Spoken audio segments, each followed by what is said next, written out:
Ata 155. Ang plum authenticity twist ay isang natatanging kasanayan ng isang kilalang master ng appraising noong 1900s. Napabalitang hanggat kumilos ang master sa kanyang sarili, literal na malalaman ng master ang pagiging authentic ng anumang mga antigo at sikat na mga painting. Sa panahong ito, iilang tao na lang ang may alam sa teknik na ito. Ang dahilan kung kaya alam ni Rosalie na iswel ay dahil ito sa kanyang lolo na alam din ang teknik na ito. Subalit, nangako si Senior na iswel sa taong nagturo sa kanya ng teknik.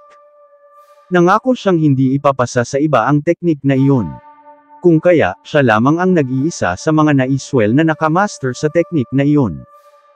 Ngayon, ang plum authenticity twist ay taglay ng isang live-in son-in-law, nakakapagtaka kung papaano niya natutunan ang teknik na ito.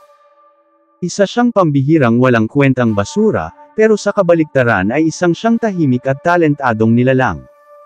Pakiramdam ni Rosalie ay isang kabaliwan iyon at nanaginip lang siya. Ano? Ang plum authenticity twist. Maraming taong naruroon ang naririnig ang sinabi ni Rosalie. Bahagya siyang napatigil.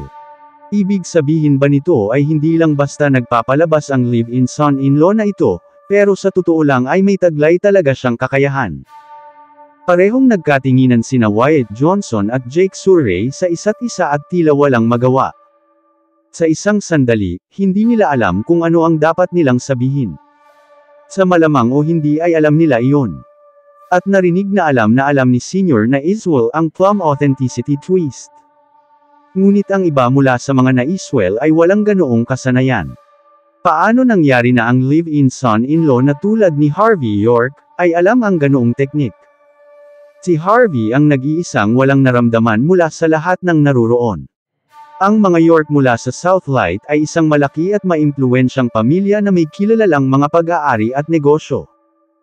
Sa katunayan, mayroon siyang ilang karanasan sa nakaraan hindi lamang sa martial arts, pati na rin ang mga teknik sa appraising, piano, equestrian at iba pa. Ngunit kahit na kaunti lamang ang karanasan niya sa mga bagay na iyon, hindi ito kayang makamit ng sinumang ordinaryong tao.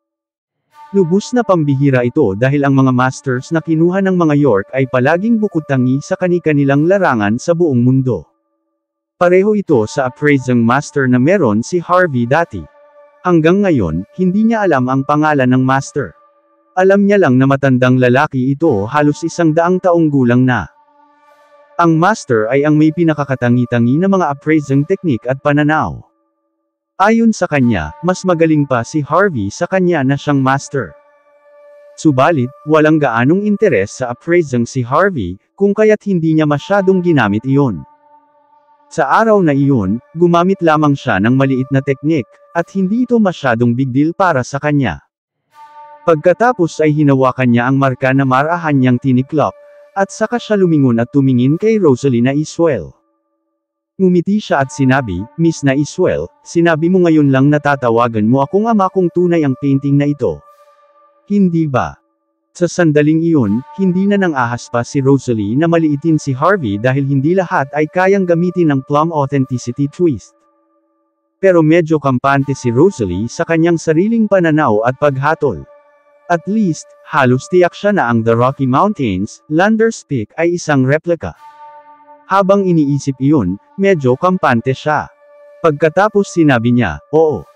Tumutupad ang mga naiswel sa kanilang mga pangako." Marahang ngumiti si Harvey at sinabi, "Kung ganon, sasabihin ko ito sa iyo. Tutal ay kilala mo si Albert Bierstadt at ang luminous technique.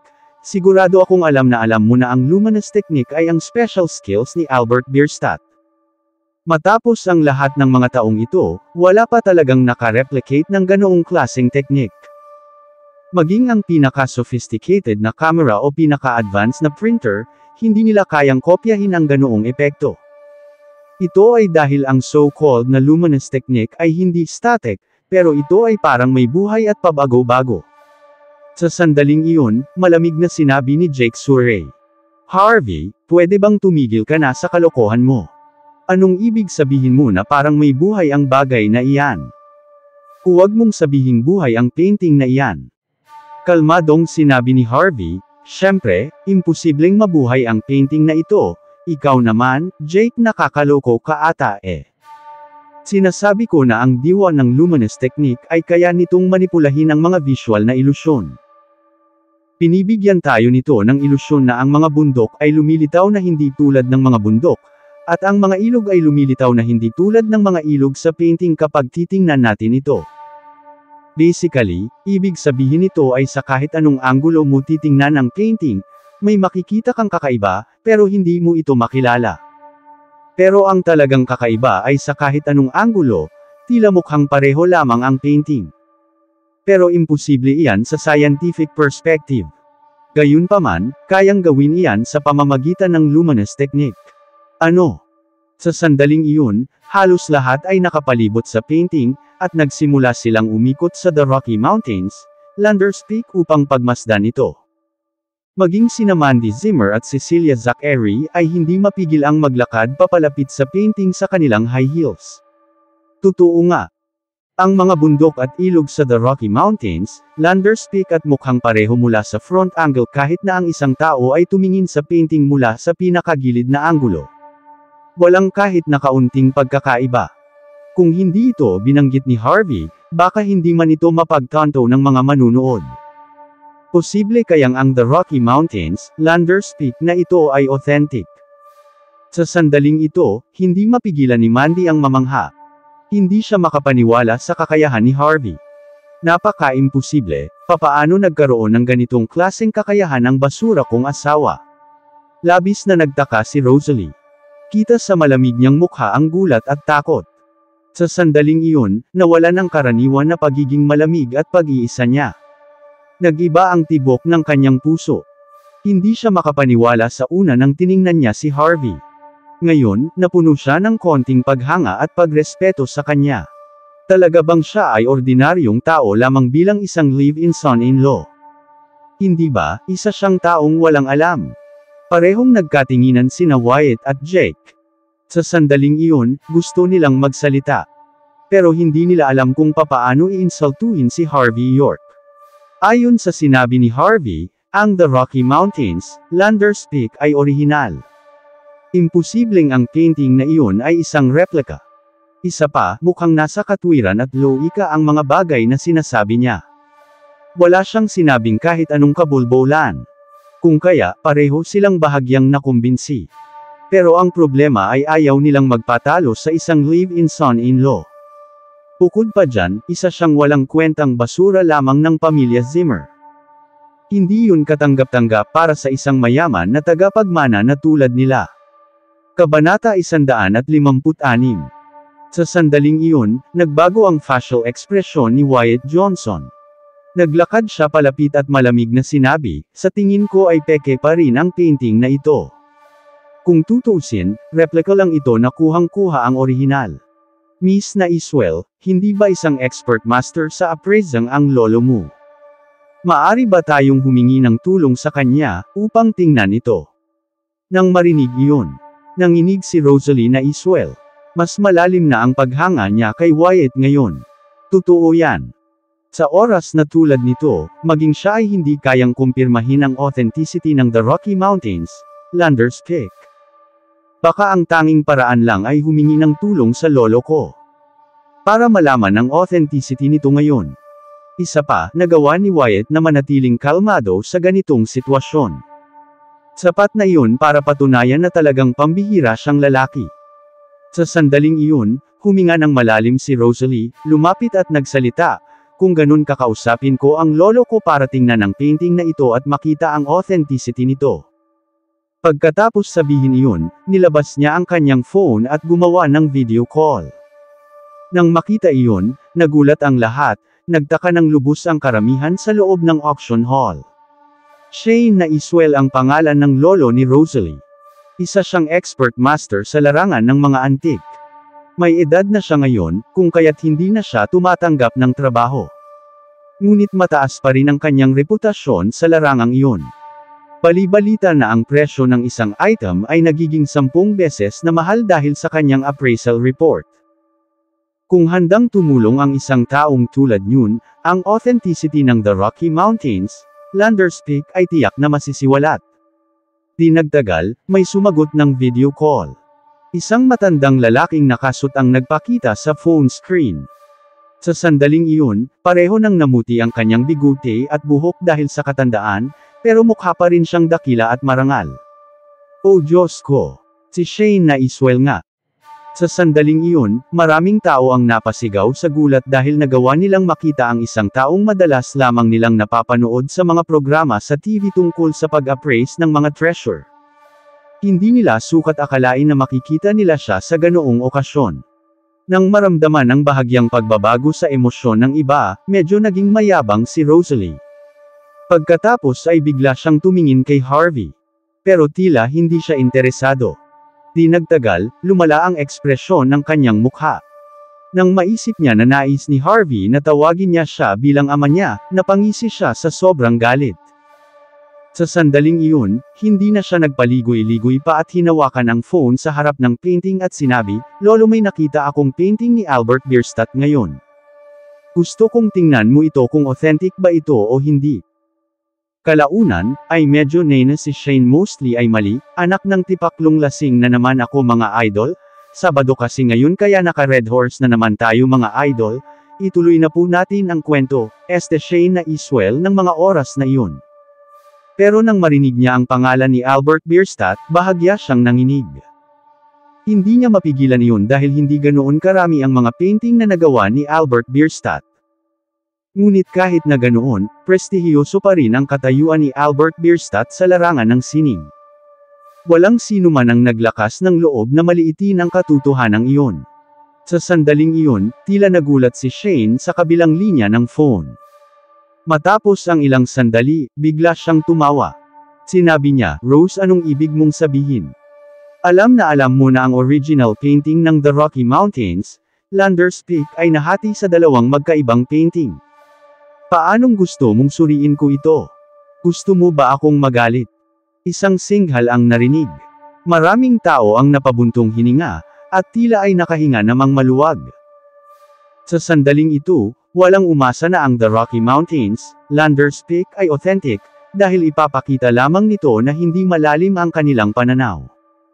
Isa pa, ang pinakamahalagang bagay ay medyo nasa katwiran at logika ang sinabi ng live-in son-in-law ngayon lang. Tila nakumbinsi siya. Ngunit sa huli, lumabas na ang sinabi niya ay isang malaking biro.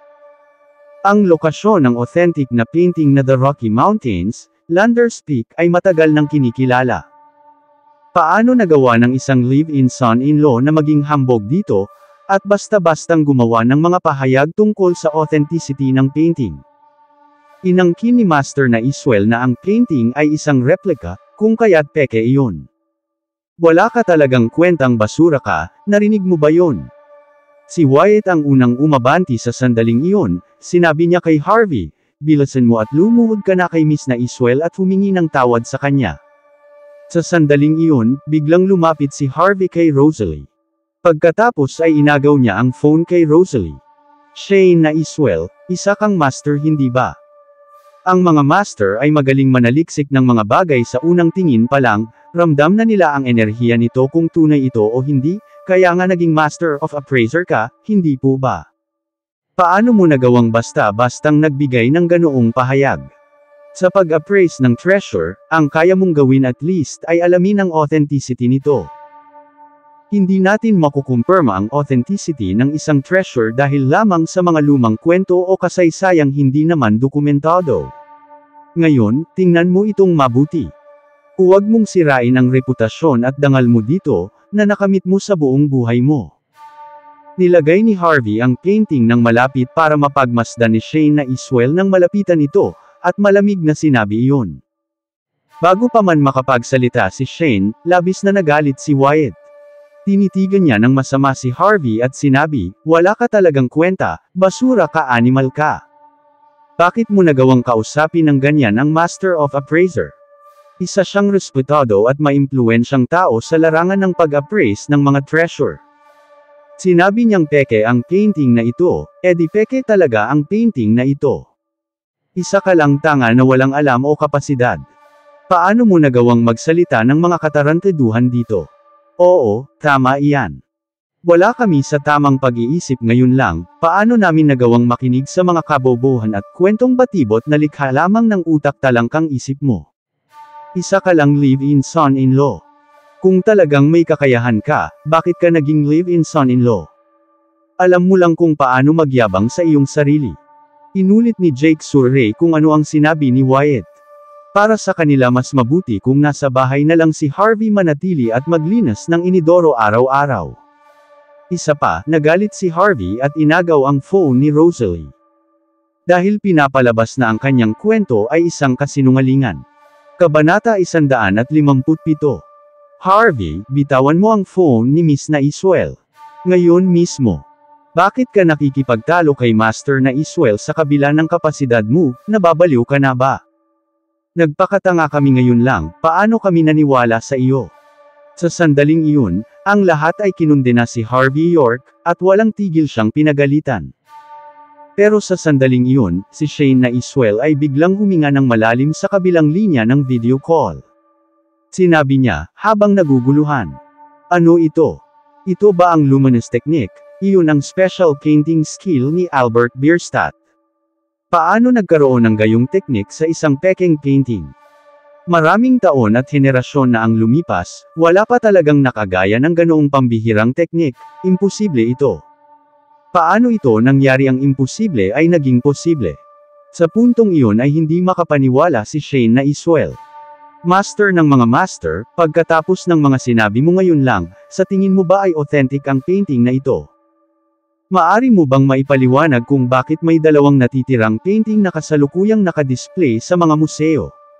Ano ang ibig sabihin nito? Pumunta ako at personal kong nakita ang mga iyon dati, pero ang painting na meron ka ay hindi rin peke. Hindi ko ito maintindihan. Ano? Ang dalawang natitirang mga painting sa dalawang malalaking museo ay authentic. Pero ang painting na nasa harap natin ay hindi rin peke. Ano ang nangyayari? Nang masabi iyon, ang lahat ay tumingin sa iba nang walang magawa. Sabay silang napatingin kay Harvey at sa phone. Hindi talaga sila makapaniwala. Habang nakatayo sa tabi nila, bahagyang nakasimangot si Wyatt Johnson. Pagkatapos ng ilang sandali, masama siyang tumingin kay Harvey at galit na sinabi, Harvey, bakit ka ganyan makipag-usap kay Senior Naiswell? Napakabastos mo, bilisan mo, at ibalik mo na ang phone ni Miss Naiswell. Sa isang sandaling tulad nyon, naramdaman ni Wyatt na talagang walang katuturan kung kumpirmahin ang pagiging authentic ng painting. Dahil sinabi ni Shane Naiswell na peke ang painting na iyon. Hindi ito pwedeng maging tunay kahit na ito ay authentic na painting. Para kay Wyatt, nag-aatubili siyang bigyan si Harvey ng anumang pagkakataon na patunayan ang kanyang sarili. Kahit na maliit na pagkakataon lamang. Manahimik ka. Biglang tumingin ng masama si Rosalie Naiswell kay Wyatt. Pinaka-addicted siya sa pag-appraise ng mga treasure. Sa sandaling iyon, naintindihan niya ang ibig sabihin ng mga salitang iyon. Mayroong ilang nakatagong kahulugan sa sinabi ng kanyang lolo. Nais din niyang malaman ang katotohanan. Lolo, maari ko bang malaman kung may naiintindihan ka o naisip na kahit ano? Magalang na sinabi ni Rosalie. Tila malalim ang iniisip ni Shane sa kabilang linya ng phone. May naisip nga akong posibilidad, pero napakaliit lang ng posibilidad na ito. Halos imposible, sir. Tutal ay ginigiit mong authentic ang painting ng The Rocky Mountains, Landers Peak, gusto kong marinig ang iyong paliwanag. Ano? May ibig bang ipahiwatig si Master Naiswell sa kanyang sinabi? Posible kayang authentic ang painting na ito ng The Rocky Mountains, Landers Peak. Sinabi pa niya na ang painting na ito ay authentic, at ang mga remnants na nasa mga museo ay tunay rin. Ano ba talaga ang ibig sabihin nito? Marahang ngumiti si Harvey. Tumingin siya sa phone at sinabi, tila gustong subukan ni Mr. Naiswell ang aking kakayahan. Kung ganun, wala akong itatago at sasabihin ko ang aking paghatol. Pagkatapos, pwedeng tingnan ni Mr. Naiswell kung iyon nga ang kaso. Kung tama ang hula ko, ang painting ng The Rocky Mountains, Landers Peak na nasa harap natin ay actually isang buong organic ng iba pang painting ng The Rocky Mountains, Landers Peak. Maraming tao ang naguluhan ngayon. Paano niya nasabi ang isang misteryoso at nakakalitong pahayag? Ibig bang sabihin nito ay may kakayahan ang painting na hatiin ito sa kalahati? Nang marinig iyon, ngumiti at tumango si Shane. Ang sinabi ni Harvey ay bahagyang pareho sa nasa isip niya. Medyo simple ang dahilan. Ito ay dahil kilala si Albert Bierstadt sa kanyang pambihirang galing sa kanyang mga painting. Ang pressure na in-apply niya habang nagpipinta ay kayang tumago sa loob ng drawing paper. Isa pa, ang drawing paper noong 1900s ay hindi bababa sa 1 inch ang kapal. Nang nakuha ng nakababatang henerasyon ang painting, posibleng gumamit sila ng sobrang talim na kutsilyo para hatiin ang painting sa kalahati mula sa gitna ng papel. Pagkatapos nyun, hiwalay nilang ikinabit ang dalawang magkaibang painting. Sa ganoong paraan, ang isang painting ay pinaghiwalay sa dalawang painting, at ang dalawang painting na iyon ay authentic. Pero hinala ko na ang painting na ito, ay ang first layer ng painting ng The Rocky Mountain, Landers Peak, at ang mga remnants ay ang second layer. Master na Iswell, iyan ang mga pananaw ko. Iniisip ko kung tama ba ako. Ngumiti si Shane at sinabi, magaling sir, pareho talaga tayo ng pananaw at panlasa. Nakakagulat na pareho tayo ng iniisip, kahit hindi tayo nag-uusap. Gusto ko pa ring pasalamatan ka sa iyong paalala. Kung hindi, baka nakaligtaan ko rin ito. Ang painting ng The Rocky Mountains, Landers Peak na nandito ay hindi lang authentic, pero mas mataas pa ang halaga kaysa sa dalawang painting na nasa museo. Dahil ito ay isang kumpletong painting. Nang sinabi niya iyon, nagulat ang lahat. Nakatingin sila kay Harvey na parabang nakatingin sila sa isang halimaw. Lumalabas na ang painting ng The Rocky Mountains, Landers Peak na nandito ay totoo. Isa iyong legendary world-renowned na painting. Kadalasang ang mga painting na ganito ay nagkakahalaga ng milyon-milyon. Pero ang live-in son-in-law na ito ay nabili lamang sa halagang $15. Parehong nanlamig ang mga paa nila Wyatt Johnson at Jake Surrey. Hindi nila maipaliwanag pareho ang pakiramdam na umuusbong sa kanilang mga puso. Namutla din si Cecilia Zachary, at hindi siya makapaniwala. Hindi niya sukat akalaing ang lalaking ito na kinamumuhian niya na parang isang basura ay may ganoong kapasidad. Samantala, nag-iba ang tingin ni Mandy Zimmer kay Harvey ngayon. Nagliwanag ang kanyang mga mata. Hindi man sumagi sa isip niya ang pambihirang kapasidad ng kanyang asawa. Tila mukhang payak lang si Harvey, pero ngayon ay bigla siyang nagpakita ng kagalingan at kapasidad. Ano pang mga sorpresa ang inihanda ng live-in kong asawa? Habang nakatayo sa tabi nila, si Rosalie ay mukhang kaibig-ibig sa kanyang pagkataranta. Labis siyang nagulat. Maraming salamat po mga idol sa patuloy niyong suporta sa aking munting channel. Mabuhay po kayong lahat hanggang sa muli.